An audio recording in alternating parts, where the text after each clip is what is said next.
Hola, bienvenidos a la Tecnicatura Superior en Obstetricia del Instituto Superior Camilo Golgi. Soy la doctora Beatriz Burgos y vamos a compartir juntos esta carrera que se inicia con una gran expectativa por parte de los docentes que formamos este gran equipo y de directivos comprometidos con ustedes y nosotros.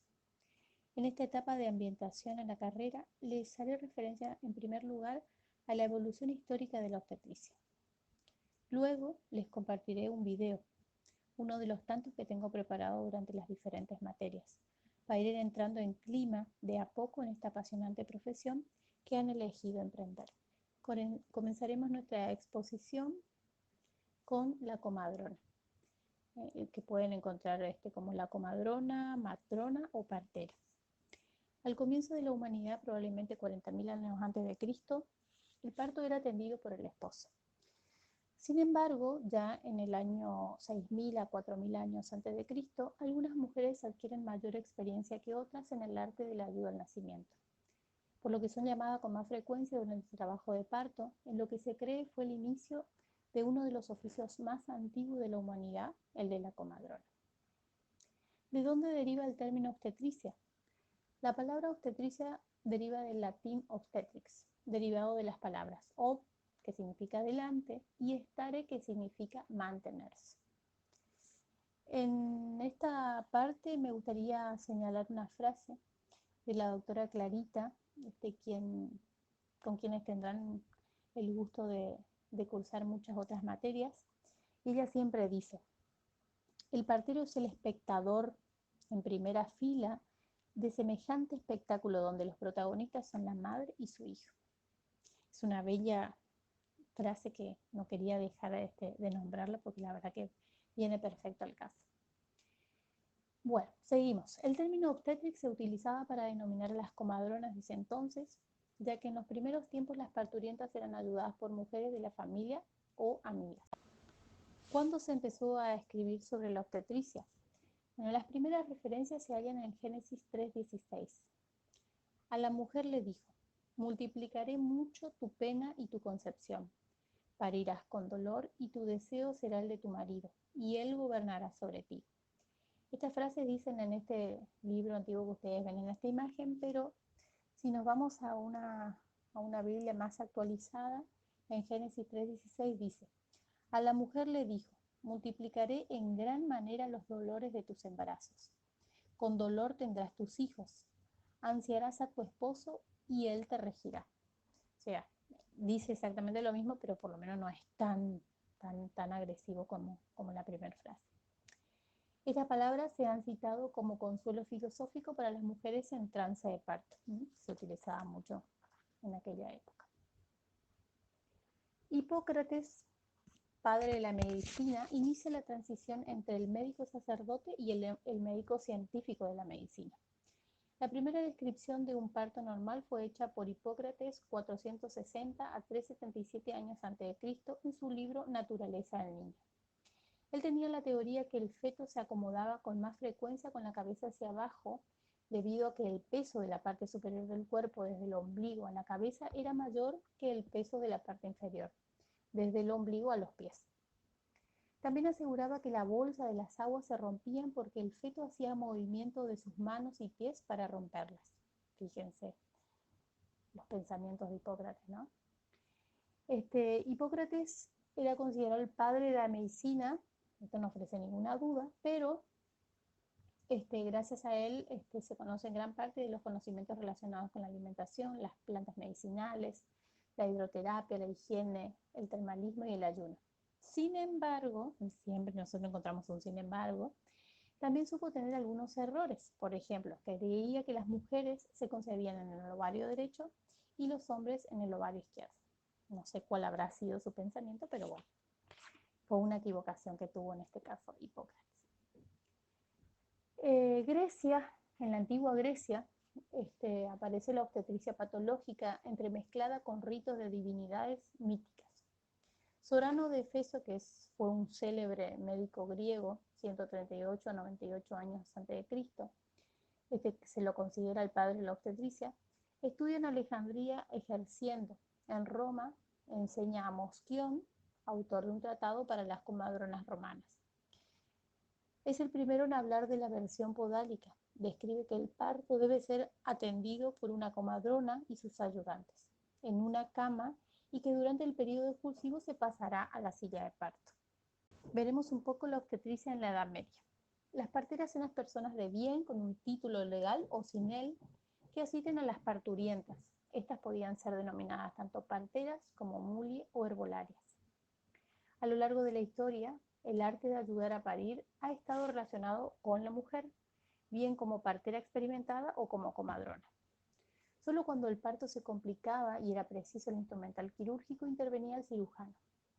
Los médicos, por su parte, no se interesaron por la obstetricia hasta el siglo XIX. Esto se ha relacionado con la condición de la mujer en épocas pretéritas, siempre en inferioridad al hombre, y la mentalidad de la sociedad. Los médicos destacaban sus conocimientos teóricos y se consideraban social y profesionalmente superiores a cualquier otro, prácticamente. Por ello se mantuvieron al margen de los partos, la cirugía, las heridas y las sangrías. Todo ello rebajaba su dignidad, y manipular las partes íntimas de la mujer podía causar escándalo. Imagínense en aquella época, ¿no es cierto? Durante la Edad Media hubo retraso tanto en la medicina como en la obstetricia. Las matronas en el Renacimiento, los partos estos ocurrían en el domicilio y cada familia tenía una matrona, incluyendo las cortes. Su rol de acompañadora le permitía compartir con la familia los más significativos como el bautismo y el posterior cortejo de exhibición del nacimiento. El oficio de la partera ha tenido gran trascendencia en la sociedad, pero la consideración recibida no ha sido siempre la misma. Varios sentimientos se han barajado en torno a ella: respeto, rechazo y miedo, especialmente si se asociaba con la magia y la brujería. Las comadronas, al poseer conocimientos sobre hierbas y brebajes, los empleaban para aliviar el dolor en el parto, poner remedio a enfermedades propias de la mujer o aconsejar sobre medidas abortivas o anticonceptivas. Este saber hizo brotar un miedo irracional y alertó el peligro que podía suponer regentar esta parcela de poder en la que los hombres estaban al margen. En aquella entonces el dolor en el parto se consideró un justo castigo divino, y toda tentativa para remediarlo fue considerado como un gran pecado. Algunas comadronas fueron llevadas a la hoguera por aplicar tratamientos para mitigar el dolor de las parturientas. Las creencias religiosas y las comadronas.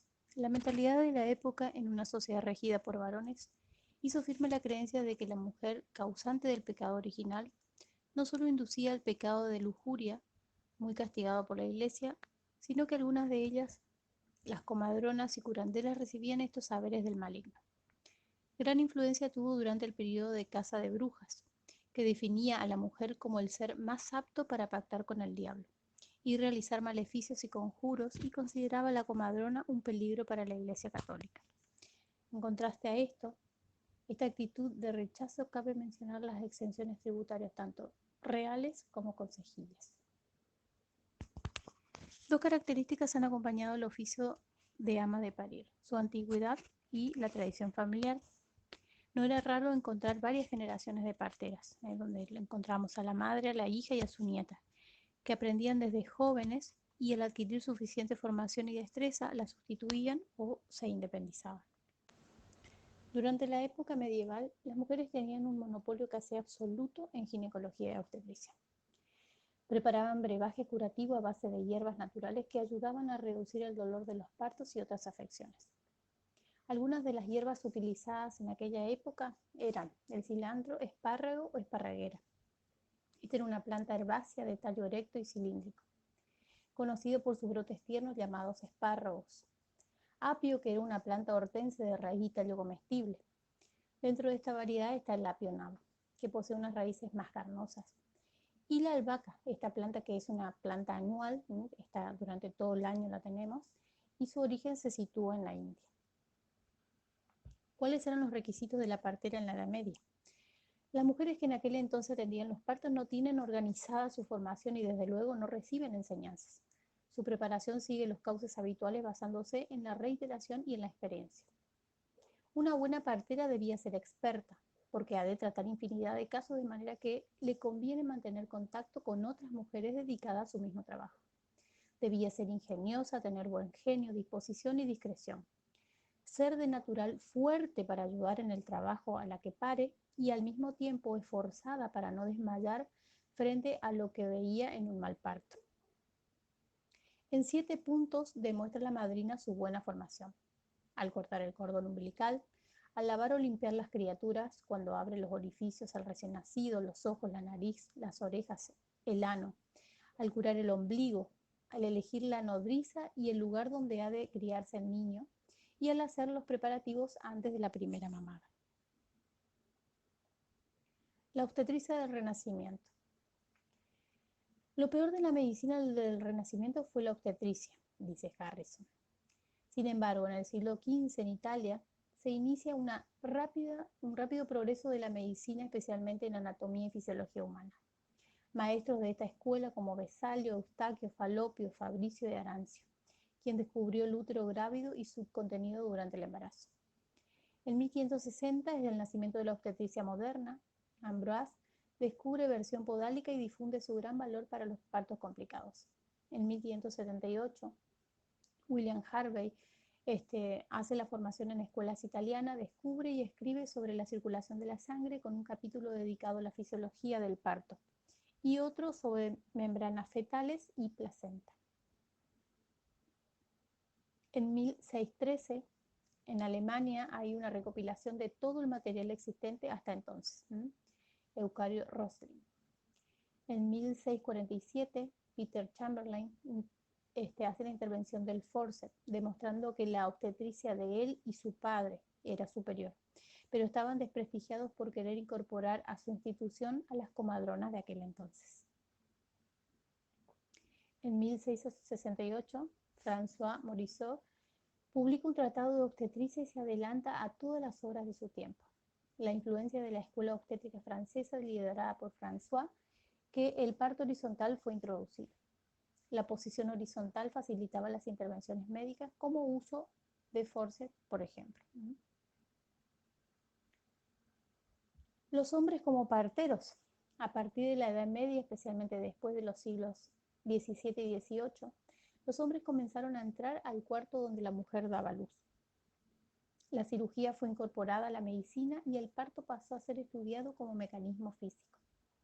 En la corte francesa, los hombres empezaron a atender a las mujeres en el embarazo y partos normales, y también en la corte de Londres. Desde este momento, los conocimientos sobre obstetricia comienzan a progresar rápidamente. William Smellie, 1718 a 1783, enseña obstetricia en su propia casa utilizando un maniquí cubierto de cuero, junto con su discípulo William Hunter. Su obra, publicada en 1752, fue el primer libro donde se dieron las reglas para utilizar el forceps y para distinguir empleando mediciones de pelvis normal de la estrecha. En 1762, el Dr. William Shippen, con estudios en Londres bajo la dirección de Smylie y Hunter, realiza en Filadelfia un curso de obstetricia. Parece ser que esta fue la primera instrucción académica de obstetricia que se dio en América. En 1765, Shippen funda la Escuela de Medicina de Filadelfia, donde se enseña cirugía y obstetricia juntas. Sucesor fue Samuel Barth, quien publicó el primer libro de Estados Unidos donde hace la división del parto en 4 etapas. Primero, desde el inicio de la dilatación hasta la dilatación completa. 2, desde la dilatación completa hasta la aparición de la cabeza. 3, desde la aparición de la cabeza hasta el nacimiento. Y 4, desde el nacimiento del niño hasta la salida de la placenta. En 1807, John Stern introdujo el cornezuelo de centeno a la práctica obstétrica. En 1847, el Dr. Kepp emplea el éter como anestésico. En el mismo año, hace contribuciones sobre la causa de la fiebre puerperal. En 1860, Pasteur descubre presencia de estreptococo en la fiebre puerperal. Y en 1867, Joseph Lister describe principios de la asepsia, haciendo la obstetricia quirúrgica mucho más segura.